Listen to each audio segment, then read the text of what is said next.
Hey guys, welcome to my channel. Why does it feel like Nvidia doesn't love us anymore? Guys, because probably they don't. They are rich now, so they don't care about poor gamers. Look at the market cap of this company, almost 1 trillion because of the AI. We had Bitcoin before, now we have AI. Amazing. Super happy with them. Yeah, good luck guys. Look, $1 trillion. Look at how high they are. They like racing up. And the higher they are, they're looking down at us. Of course they don't care about poor gamers. And guys, AMD, just to give you some comparison, 174 billion. Nothing. This company is tiny comparing to Nvidia. And Intel? Tiny, teeny, peachy, nothing. 120. Guys, even if you combine Intel and AMD, they're like half the size, less than half. They're nothing. And what is interesting, that's actually quite surprising to me. AMD GPU sales not that far behind Nvidia's in revenue terms. So just to remind you, AMD, this is Xbox, PlayStation 5, and of course Radeon GPUs for PC. With Nvidia, it's Nintendo Switch, GeForce Now Cloud Gaming, and of course GeForce GPUs. So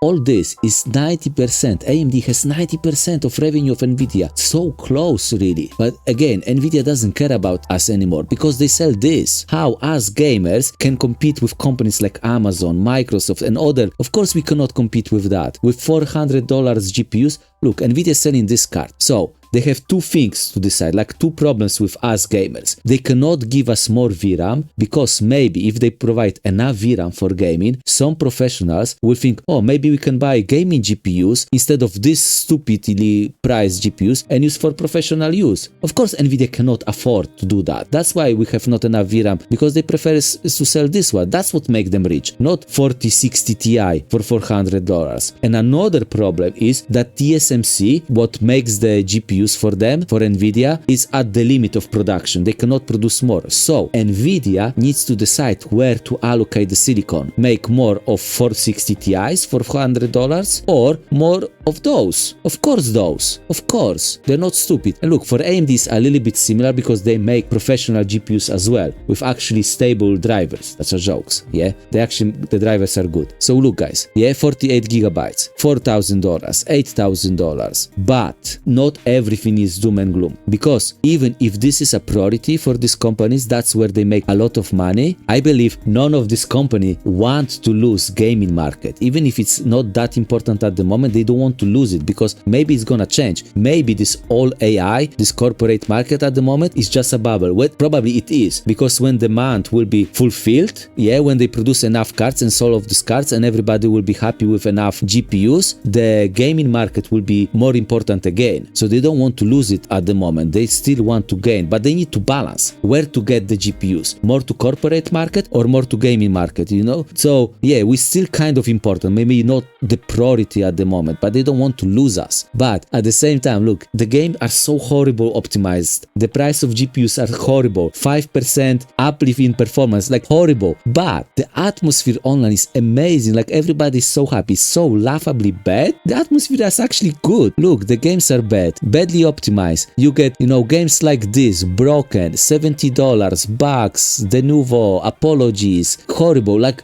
look at the connectors. Nvidia have the problem back with the connectors, burning connectors. You know, so bad and greedy. The memes. Yeah, happy times, guys. Happy times. And look at this meme here. Actually, this is quite funny. How do we fix 4060 Ti? Lower the price, change the name, or release the drivers to nerf previous generation cards. Yeah, promotion. Guys, Nvidia doesn't lower the performance of previous generation card with the new drivers. Yeah, the drivers lower the performance because the old cards have not enough VRAM. Of course you need to upgrade anyway, they don't need to do this. Yeah, you can combine two things maybe. So before, people get upset that you get the new game and day one patches. Now you have day one apology as well. Amazing. Why would you even need GPU, a new stronger GPU? For what games? What masterpiece you want to play? Which one of those? And guys, this is unbelievable. They are so creative at disappointing us. Amazing. They managed to screw up their own reference card that you cannot connect a power connector, at least some of them. They're special.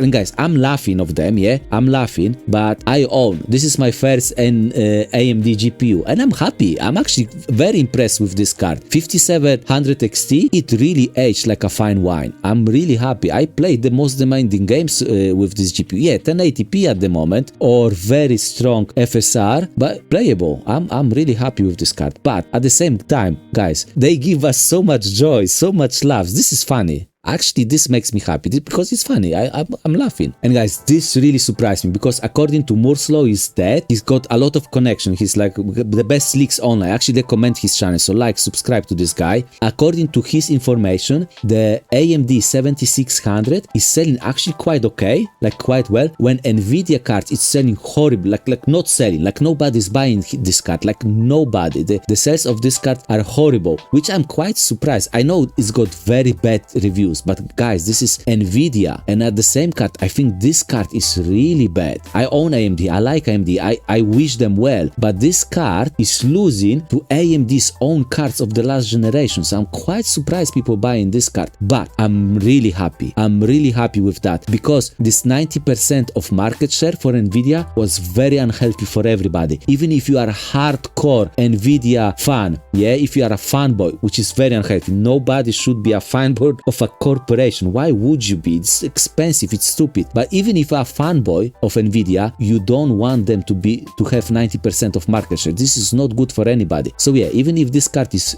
rubbish, is really bad, I'm happy that's actually maybe even winning with this card, or at least is quite close to 50-50, because that's good for everybody. Yeah, so surprising, kind of yeah, I am surprised. I'm actually quite shocked, but at the same time, I'm very happy. And while we're talking about YouTubers, guys, the YouTubers are growing. The YouTube online, the PC hardware, even when it's so horrible, the PC games are horrible. I think this is quite good times for PC like community. Let's look at this guy. This is like a quite new YouTubers that growing extremely fast. I'm actually a big fan of this guy. I love this guy. He's amazing. I subscribed to him like, I don't know, it feels like 2 weeks ago, like few weeks ago, when he had 1,000 subscribers. Now he's on 11,000. Guys, he will be a superstar. I really recommend his channel. He's really enjoyable to watch, so I recommend this guy. And the same with this one. You probably know Daniel Owen at this point. When I subscribed to him, he had like, I don't know, a few thousand subscribers. He exploded. Amazing. Very fun channel, very enjoyable to watch. And what I like about this guy, he's just normal guy, like honest, and he's testing AMD versus Nvidia and just giving like real life performance. Amazing. I really like this guy. I really recommend this guy. And also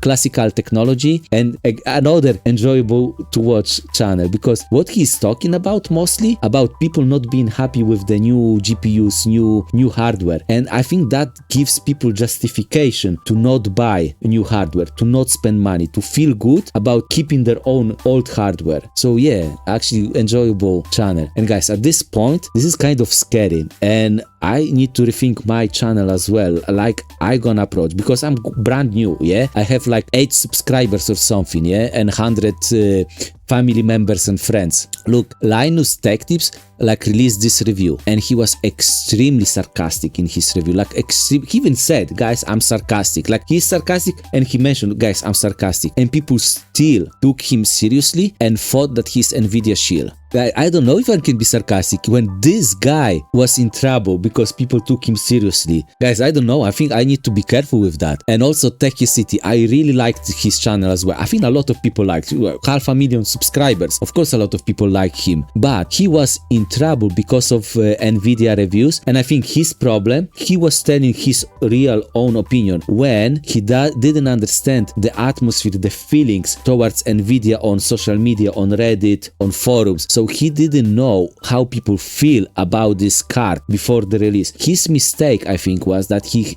gave too honest opinion, too real opinion, because this card is a disappointment, because a lot of people were waiting for this card. People were skipping 3000 generation of cards because it was stupidly prices because of Bitcoin and cryptocurrency. So people skipped 3000 cards and waiting for this card, and they wasted 2 years. Of course, people are furious at Nvidia to release this card at this price with no performance uplift, but he being honest, like giving his real opinion and saying something good about this card, because there's always something good to tell. People was upset at him, so yeah, I need to be careful with that as well. But guys, let's be honest at the end, yeah, let's be honest. Nvidia is good, yeah, the DLSS 2, not DLSS 3, but actually DLSS 2 is huge thing, because look, at 4K, maybe FSR is quite close, yeah, it's a DLSS is still better, but it's quite close. But at 1440p, which is more important for most people, DLSS winning quite a lot with FSR, and that means two things for Nvidia. You either have better looking game, or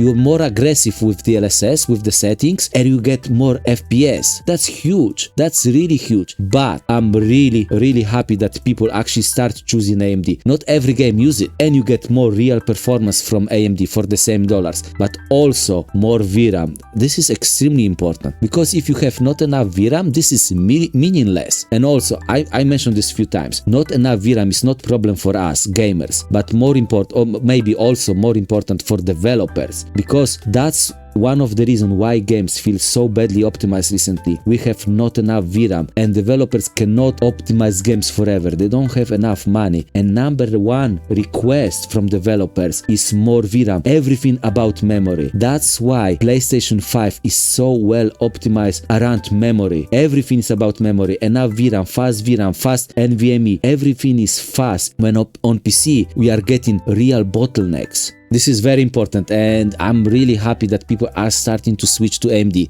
And a lot of YouTubers really pushing, really promoting AMD. So again, I'm happy with that. I'm really glad to see. Okay, so what should we do? The games are horrible.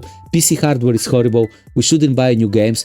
Guys, this is the best time to focus on the backlog. I understand the games feel badly optimized, but there's so many good games. We can check older games and just enjoy all those games, like the best games on PC. And we can wait for next generation of GPUs that will eat PlayStation 5 for breakfast. 5070 will probably, maybe, will be as powerful like 4090. Every 2 years we got generation uplift. So yeah guys, I think this is good times. At the end, this is really good times. I really enjoy PC gaming at the moment. So yeah guys, smash the like, subscribe, and thank you for watching.